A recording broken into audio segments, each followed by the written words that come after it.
안녕하세요. 성경 개요 영상, 오늘은 빌립보서입니다. 빌립보서의 책 제목은 프로스 필리페시우스, 빌립보인들에게 라는 의미를 가지고 있습니다. 빌립보서는 바울이 로마 감옥에서 쓴 옥중서신, 에베소서, 빌립보서, 골로새서, 빌레몬서 이 네 개의 책 중에 하나로 알려지고 있습니다. 빌립보서를 받게 되는 수신교회는 빌립보 교회죠. 빌립보 교회가 있는 이 빌립보는 알렉산더 대왕의 아버지인 마게도니아의 빌립 2세가 건축을 해서 그 도시 이름을 빌립보라 부르게 되었습니다. 이후에는 로마의 퇴역 장병들의 거주지로 지정이 되면서 로마의 영향을 많이 받은 도시이기도 합니다. 빌립보 교회는 바울이 2차 전도 여행 중에 드로아에 오게 되었을 때 마게도니아로부터 사람이 환상으로 나타나서 와서 우리를 도와달라 하는 것을 통해서 아시아에서 유럽으로 복음을 가지고 건너가서 유럽에 세운 최초의 교회를 세운 곳이기도 합니다. 사도행전 16장에 보면 바울은 빌립보에서 자주장사 루디아를 만나 그녀의 집에서 교회가 시작된 것으로 나타나 있습니다. 아직 그 당시에는 빌립보에 회당이 없었기 때문에 빌립보에 도착한 바울은 기도처를 찾다가 루디아를 만나게 되었고 루디아에게 복음을 전하고 그 집에서 교회가 시작된 것이죠. 빌립보에서도 유명한 일화 중에 하나는 점치는 귀신 들린 여종을 고쳐줌으로써 모함을 받아 감옥에 갇히게 되었다는 겁니다. 하지만 거기에서 만난 간수를 구원하는 경험을 하기도 했죠. 여기에서 주 예수를 믿으라 그리하면 너와 네 집이 구원을 받으리라 했던 유명한 말씀이 나오기도 합니다. 로마의 시민권자임을 알게 된 빌립보 사람들은 요청하면서 떠나기를 원했죠. 그래서 떠나게 되었지만 바울이 떠난 이후에 남겨진 성도들은 계속 핍박을 받아야 했고 그러한 와중에서도 복음을 전하다 감옥에 갇힌 바울을 도우며 옥바라질하는 교회가 되었습니다. 이렇게 많은 도움을 받다 보니까 바울에게는 개인적으로 무척 애정이 가는 교회가 바로 빌립보 교회였던 것입니다.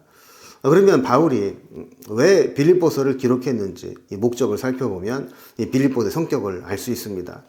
첫 번째로 바울은 감옥에 갇히게 되면서 이 바울의 안위를 걱정하는 빌립보 교인들에게 안심시켜주고 그들의 마음을 위로하기 위해서 썼습니다. 빌립보 교회는 진심으로 감옥에 갇힌 바울을 염려하며 걱정해 주었습니다. 그러나 바울은 오히려 자유의 몸으로 있는 빌립보 교인들에게 위로하고 기쁨을 전합니다. 그래서 빌립보서의 별명 중에 하나는 기쁨의 서신이라는 별명이 붙게 된 것이죠. 그리고 바울을 간증하기를 갇힌 것이 도리어 복음을 전하는 기회가 되었다라고 간증하게 됩니다. 그러면서 바울은 살든지 죽든지 내 몸에서 그리스도가 존귀하게 되기를 원한다고 고백하면서 감옥에서도 복음에 대한 열정을 소개하고 있습니다. 또한 그는 비천에 처할 줄도 알고 풍부에 처할 줄도 알아 어떤 상황에 있어도 처할 수 있는 일체의 비결을 배웠고 주 안에서 모든 것을 할 수 있다고 고백하면서 감옥에 있지만 걱정하지 말아라 하는 위로의 말을 전하기 위함이었죠. 두 번째로 바울은 이 빌립보서를 통해서 우리에게 오신 예수 그리스도가 어떤 분인지를 소개하고 우리도 그 예수님의 마음을 품고 살 것을 권면합니다. 특별히 2장에 보면 너희 안에 이 마음을 품으라 라는 말씀으로 시작되는 그리스도 송가, 그리스도 찬가라고 불리는 찬송시가 나오게 됩니다. 이 아름다운 시에는 메시아의 성육신과 그분의 생애, 죽음, 그리고 부활 이야기와 그분을 찬양하는 내용으로 이루어져 있습니다. 이렇게 예수님을 소개한 바울은 우리도 주 안에서 합당한 삶을 살아야 되는데 어떤 것이 주 안에 합당한 삶인지를 이어서 교훈하고 있죠. 세 번째로 바울이 빌립보서를 기록한 목적은 빌립보 교회 내에 분쟁과 갈등을 해소하기 위해서입니다. 빌립보 교회가 처음 세워질 때부터 자주장사 루디아의 헌신으로 세워진 것과 마찬가지로 그 교회에는 여성 사역자들의 영향력이 매우 강했던 것 같습니다. 특별히 대표적인 여종 유오디아와 순두계를 중심으로 교회가 분열되어 있는 상황에 있다는 소식을 듣게 되어자 바울은 교회가 하나가 되고 온전한 연합과 일치를 회복할 것을 권유하게 됩니다. 네 번째, 빌립보서를 기록한 목적은 이 빌립보 교회에 침투한 유대주의자들의 미혹을 물리치고 교회를 이단으로부터 또 유대교로부터 지켜내기 위함입니다. 바울은 유대주의자들을 개들이라고 표현하면서 개들을 삼가고 행악하는 자들을 삼가고 몸을 상해하는 일, 즉 몸에 형식적인 할례를 행하는 것들을 주장하는 자들을 조심하라라고 권면합니다. 그러면서 우리는 하나님의 성령으로 봉사하고 그리스도 예수로 자랑하고 육체의 할례를 신뢰하지 않는 자라고 규정하게 되죠.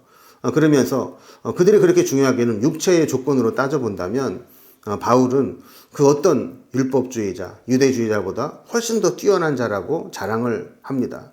하지만 그리스도의 복음에는 이런 육체적인 조건들이 아무 의미가 없기 때문에 바울은 이것을 해로 여기고 배설물로 여긴다고 고백하죠. 다섯 번째로 빌립보서를 기록한 목적은 이 빌립보 교회가 감옥에 갇혀 있는 바울에게 끊임없이 후원을 하고 사랑의 보살핌을 하고 있는 것에 대해서 감사를 표현합니다. 그리고 잘 받고 있다고 하는 표현을 하기도 하죠.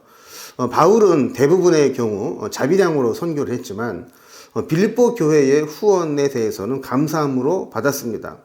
아무래도 일을 하면서 복음을 전하는 것보다는 경제적인 문제에 신경 쓰지 않고 복음 전파에만 전념할 수 있도록 해준 빌립보 교회에 감사 인사를 전하며 마치 영수증처럼 이 재정 보고를 하듯이 내가 이렇게 빌립보 교회 후원을 받았노라고 고백하고 있죠. 이런 내용들이 4장 15절에 19절에 자세하게 나와 있는 것들을 보게 됩니다.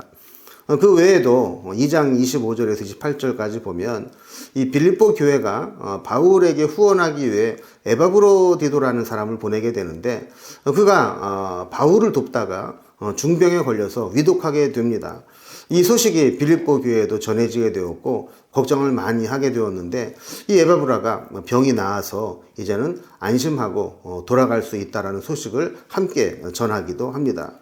자, 그렇다면 빌립보서는 어떤 구조를 가지고 있을까요? 먼저 1장 1절에서부터 11절까지는 서론 부분입니다. 일상적으로 편지를 보낼 때 했던 것과 마찬가지로 인사말들이 나오고 있고요. 빌립보 교회를 향한 감사와 기도가 나오고 있습니다. 특히 빌립보 교회는 바울의 복음 사역에 동참했고 바울의 사역과 은혜에 참여한 교회라고 감사의 인사를 나누기도 합니다. 두 번째로 1장 12절에서 30절까지는 감옥에 있으면서 겪었던 바울의 간증 내용이 나와 있습니다. 사실 감옥에 갇혀 있는 바울을 빌립보 교인들은 무척 염려했는데 오히려 그들에게 감옥에 와서 보니까 복음을 전할 수 있는 그런 절호의 기회가 되었다라고 하는 간증을 하게 되죠. 그리고 2장 1절에서 11절까지는 그리스도 찬가라고 불리는 유명한 찬송시가 나옵니다.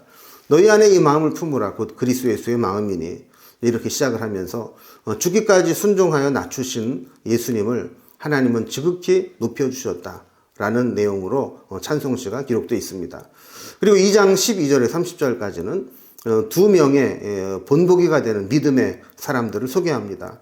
디모데와 에바브로디도인데 디모데를 통해서는 이 빌립보 교회 소식을 알기를 원했고 디모데의 신앙을 칭찬하면서 이 같은 자가 없다 이렇게 강조할 정도로 디모데의 신앙을 칭찬하고 있죠.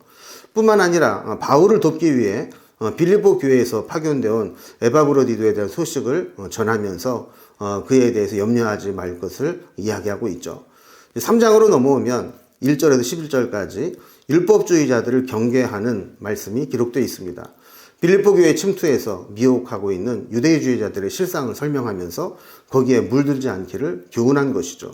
그러면서 바울 자신도 육체로는 자랑할 만하다라고 소개하면서 이런 육체적인 조건들은 그리스도의 복음에 아무 의미가 없기 때문에 해로 여긴다라고 간증하고 있습니다.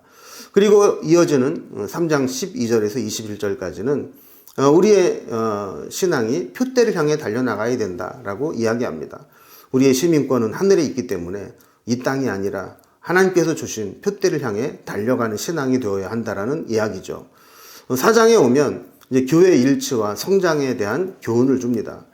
주 안에서 같은 마음을 품으라 그랬는데 여성 사역자들로 인해서 분열되어 있는 교회의 일치를 강조하는 것이죠.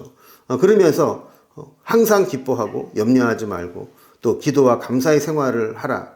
그리고 배우고 받고 본 바를 행하라. 그러면서 계속해서 우리 신앙이 성장해 나갈 것을 요구하고 있습니다. 그리고 10절에서 20절까지는 빌립보 교회의 사랑과 후원에 감사하는 내용을 담고 있습니다. 빌립보 교회가 얼마나 바울의 사역에 많은 후원을 했고 사랑의 친밀함을 보여주셨는지를 언급하면서 빌립보 교회에 대한 감사의 표시를 하고 있죠. 그러면서도 바울은 감옥에 있으면서도 일체의 비결을 배웠다. 능력 주신 자 안에서 내가 모든 것을 할 수 있다. 이런 고백으로 함께 은혜를 나누고 있습니다. 그리고 마지막 4장 21절에서 23절까지는 마지막 인사를 전합니다. 마지막 문안 인사와 축복의 말씀을 전하면서 그의 모든 서신서들을 마무리하고 있죠. 자, 이렇게 빌립보서는 빌립보 교회를 향한 바울의 애정어린 내용들이 많이 기록되어 있고 한 절 한 절 살펴보면 우리에게 아주 귀한 영적인 교훈들을 주고 있습니다. 이제 이 말씀을 묵상하고 성경을 읽어 나가면서 구체적으로 빌립보서를 통해 주시는 하나님의 말씀과 은혜를 나눌 수 있기를 바랍니다.